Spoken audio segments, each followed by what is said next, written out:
来继续来看台中丰运病院良安分院，专门咧收这个精神病患，防指控讲有一个慰安的干部长期共拍一个23岁病患，而且这个病院阁防压料讲有男病患性侵着女病患，阁有病人假破病来诈领着保险费等等。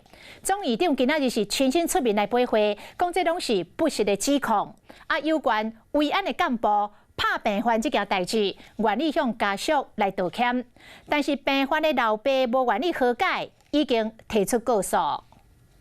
对家属，我们表达歉意；对社会大众的这个焦虑跟不安，我们表达歉意。甲病患的家属会失礼，伊是台中丰运病院总院长吴主君，因为病患和姓林的合作拍吊伤，腹肚有几啊位凝血，因过伊强调讲，院方嘛有话要讲。是因为病人他情绪不稳定，他先出手打。因过这个姓林的合作明明有伤害拍人的前科，搁请伊来负责病房安全，敢讲院方唔知影？他也有提出良民证，但是良民证看到了，可是他有时说他会隐瞒。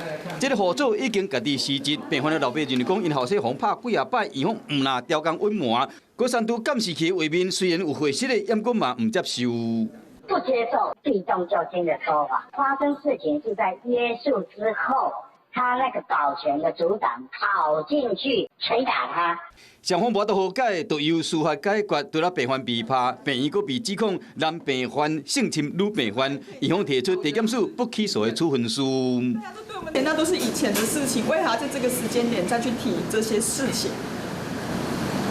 不起诉书都有了，就这么的清楚了。另外，有人投诉讲有病患假病诈保入院10年领4000万的理赔金，院方强调讲病患要安怎保险甲病院无关系。有关剪接甲变做监视器画面这个指控，讲无这个代志，希望外界会当依照事实来讲话，唔通乌白传。